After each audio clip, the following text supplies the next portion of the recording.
मैं अशोक कुमार शर्मा, सह आचार्य हिंदी, MSJ राजकीय महाविद्यालय भरतपुर।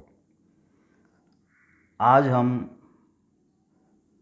साहित्य की उपन्यास विधा के अर्थ और परिभाषा के संबंध में अध्ययन करेंगे।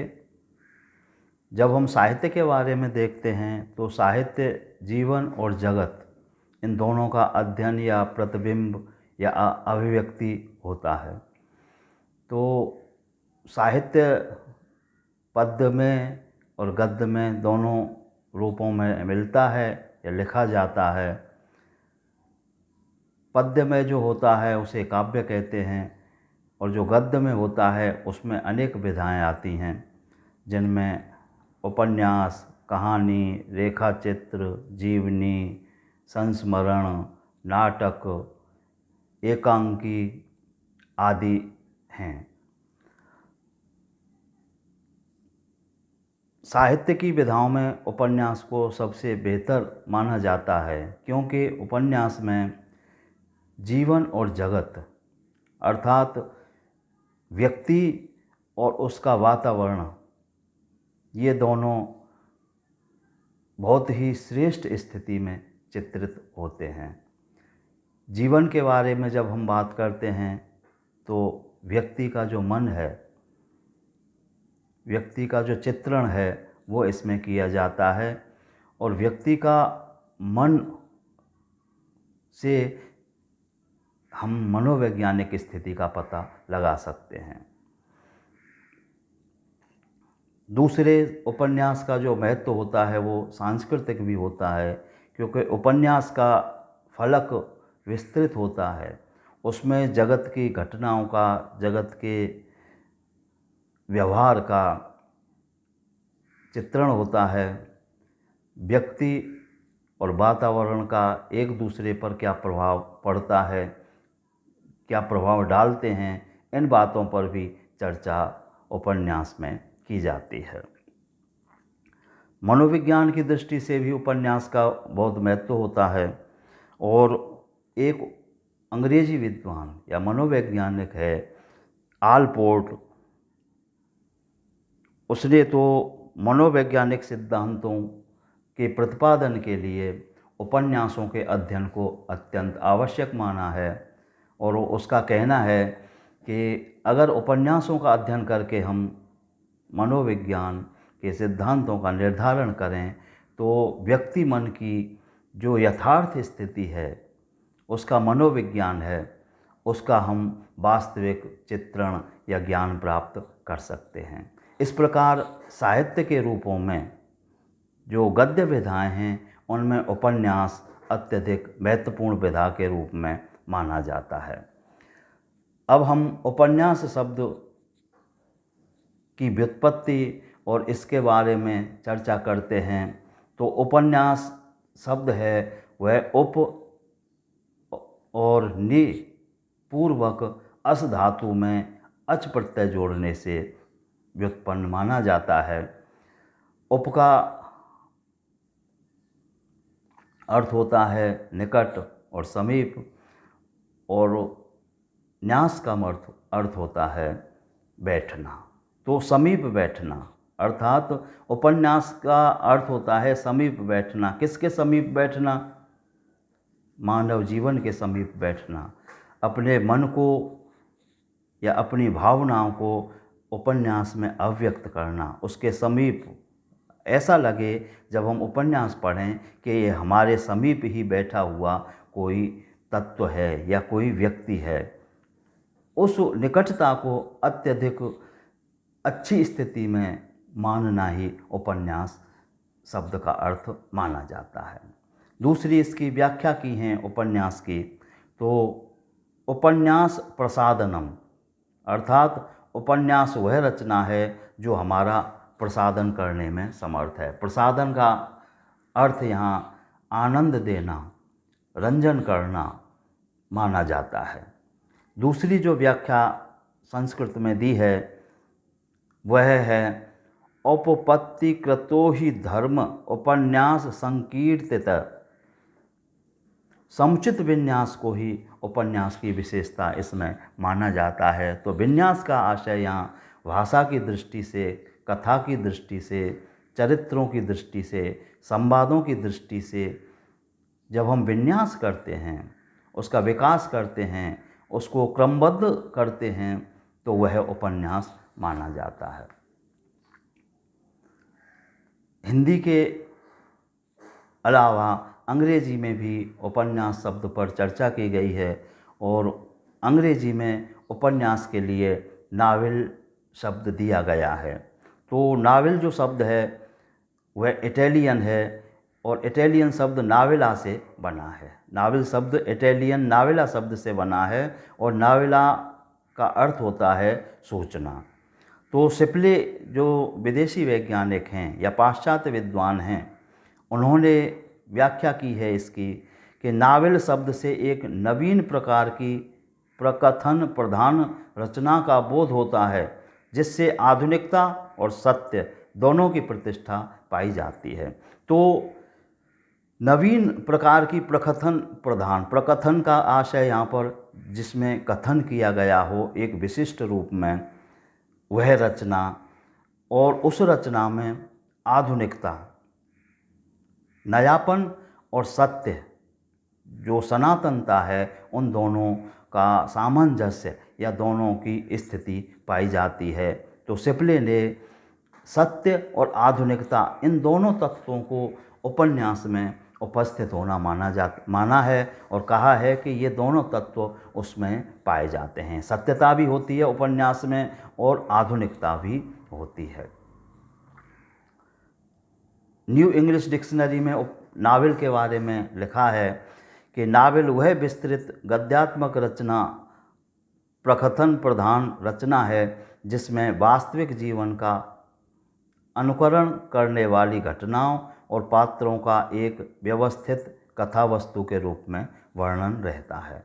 तो इसमें भी उपन्यास की जो विशेषताएं यही निकल करके आती हैं कि एक व्यवस्थित कथा वस्तु होती है, उसमें पात्र होते हैं और घटनाएं होते हैं और वो सब जीवन का अनुकरण करने वाले होते हैं, उनमें जीवन का साक्षात्कीकरण होता है। तो ऐसी जो गद्यात्मक रचना है वह उपन्यास मानी जाती है।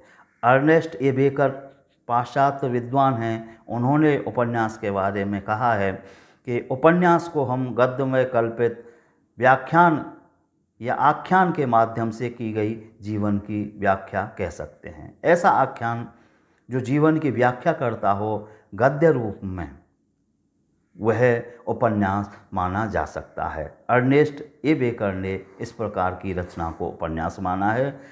एडिथ वार्टन पाश्चात्य विद्वान हैं, उन्होंने भी उपन्यास के बारे में कहा है कि उपन्यास एक ऐसा कल्पित आख्यान है जिसमें सुंदर कथानक और भली प्रकार चित्रित पात्र होते हैं। तो उपन्यास कल्पित आख्यान है, कथा होती है जिसमें कथानक होता है, एक आख्यान होता है, कथा वस्तु होती है और उस कथा वस्तु में जो पात्र होते हैं वो अच्छी तरीके से और चित्रित होते हैं। उनके जीवन की घटनाएं, उनका चरित्र का विकास अच्छी तरह से होता है, ऐसा एडिथ वार्टन मानते हैं उपन्यास के बारे में। अगले बोलफर्ड हैं। बोलफर्ड कहते हैं उपन्यास सक्रिय मानव जीवन की भाषा में भावों का गद्यानुवाद है। ये गद्यानुवाद इतना यथार्थ होना चाहिए कि उससे पाठकों का आत्मज्ञान बढ़े। तो आत्मज्ञान बढ़ाने वाले आख्यान के लिए या गद्यानुवाद के लिए बोलफर्ड उपन्यास की संज्ञा देते हैं और उसमें मानव जीवन, जो मानव का जीवन है, उस जीवन के जितने भी घटक हैं, जितने भी कोण हैं, उन कोणों को भाषा के माध्यम से और भावों से संतुलित करके जब गद्यानुवाद किया जाता है, गद्य में लिखा जाता है, तो वह उपन्यास माना है। अगले बेवस्टर हैं, जिन्होंने उपन्यास एक ऐसा कल्पित विशालकाय तथा गद्यमय आख्यान है जिसमें एक ही कथानक के अंतर्गत यथार्थ जीवन का प्रतिनिधित्व करने वाले पात्रों और उनके क्रियाकलापों का चित्रण रहता है। तो बेवस्टर भी उपन्यास को गद्य का विशालकाय सृजन मानते हैं, आख्यान मानते हैं और उसकी कथा वस्तु में यथार्थ के चित्रण पर वह बल देते हैं कि जीवन में जो यथार्थ घटित हो रहा है, इस प्रकार के पात्रों के द्वारा और उपन्यास की रचना की जानी चाहिए। इसके अनंतर हम देखते हैं पाश्चात्य विद्वानों के अलावा हिंदी के विद्वानों ने भी गद्य के बारे में या उपन्यास के बारे में अपनी बात कही हैं, जिनमें उपन्यास सम्राट जो प्रेमचंद हैं, उन्होंने कहा है उपन्यास के बारे में, मैं उपन्यास को मानव चरित्र का चित्र समझता हूँ। मानव चरित्र पर प्रकाश डालना और उसके रहस्यों को खोलना ही उपन्यास का मूल तत्व है। तो मूल तत्व उपन्यास का प्रेमचंद जी ने माना है कि मानव चरित्र और उसके रहस्यों को खोलना एक आख्यान में वह उपन्यास है। इसी क्रम में अज्ञेय हैं, उन्होंने कहा है उपन्यास व्यक्ति के अपनी परिस्थितियों के साथ संबंध की अभिव्यक्ति के उत्तरोत्तर विकास का प्रतिनिधित्व करता है। तो इसमें भी परिस्थिति और व्यक्ति और उनकी अभिव्यक्ति, व्यक्ति है अपनी परिस्थितियों के साथ किस प्रकार से जी रहा है, किस प्रकार से आंदोलित हो रहा है, उस परिस्थिति को जीने की, परिस्थिति को अभिव्यक्त करने की जो कला है, क्रमशः अभिव्यक्त करने की जो कला है, वह उपन्यास मानी है अज्ञेय ने। अगले हजारी प्रसाद द्विवेदी हैं, तो उन्होंने कहा है कि उपन्यास वस्तुतः ही नवल अर्थात नया और ताज़ा साहित्यांग है, परंतु फिर भी जिस मेधावी ने कथा, आख्यायिका आदि शब्दों को छोड़कर अंग्रेजी नावल का प्रतिशब्द उपन्यास माना था, उसकी सूझ की प्रशंसा किए बिना नहीं रहा जा सकता। जहाँ उसने इस नए शब्द के प्रयोग से यह सूचित किया है कि यह साहित्यांश पुरानी कथाओं और आख्यायिकाओं से भिन्न जाति का है, वहाँ इसके शब्दार्थ के द्वारा यह भी सूचित किया है कि इस विशेष साहित्यांश द्वारा ग्रंथकार पाठक के निकट अपने मन की कोई विशेष बात, कोई अभिनव मत रखना चाहता है। इसलिए यद्यपि यह शब्द पुरानी परंपरा के प्रयोग के अनुकूल नहीं पड़ता, तथापि उसका प्रयोग उपन्यास की विशिष्ट प्रकृति के साथ बिल्कुल बेमेल नहीं कहा जा सकता। तो हजारी प्रसाद जी ने उपन्यास और आख्यायिका या नवल कथा के भेद के बारे में थोड़ा स्पष्ट किया है। उन्होंने कहा है कि उपन्यास जो शब्द है वो उप, निकट और न्यास रखना, निकट रखने की स्थिति को, अर्थात अपने मन के भावों को, घटनाओं को, इनको निकट रखने की जो स्थिति है उसे उपन्यास माना है। और यहाँ पर यह भी विचार किया है कि उपन्यास में जिन बातों को स्पष्ट किया जाता है वो आख्यायिका और पुरानी कथाओं में भी होती थी, लेकिन यह उपन्यास जो विधा है वो नई विधा मानी है। लेकिन हजारी प्रसाद जी मानते हैं कि यह नवल कथा या फिर आख्यायिका या फिर पुरानी कथाओं से बिल्कुल अलग नहीं है। उन कथाओं के आधार पर ही उसका विकसित रूप या नया रूप माना जा सकता है। तो यह जोर देते हैं हजारी प्रसाद जी कि उपन्यास है वह पुरानी कथा और आख्यायिकाओं से ही संबंधित है। तो इन परिभाषाओं के परिप्रेक्ष्य में फिर गोविंद त्रिगुणायत जी ने भी और उपन्यास को माना है कि उपन्यास मानव जीवन का वह स्वच्छ और यथार्थ गद्यमय चित्र है जिससे मानव मन के प्रसादन की अद्भुत शक्ति के साथ साथ उसके रहस्यों के उद्घाटन तथा उसके उन्नयन की विचित्र क्षमता भी होती है। उपन्यासकार यह कार्य सफल चरित्र चित्रण के सहारे संपन्न करता है।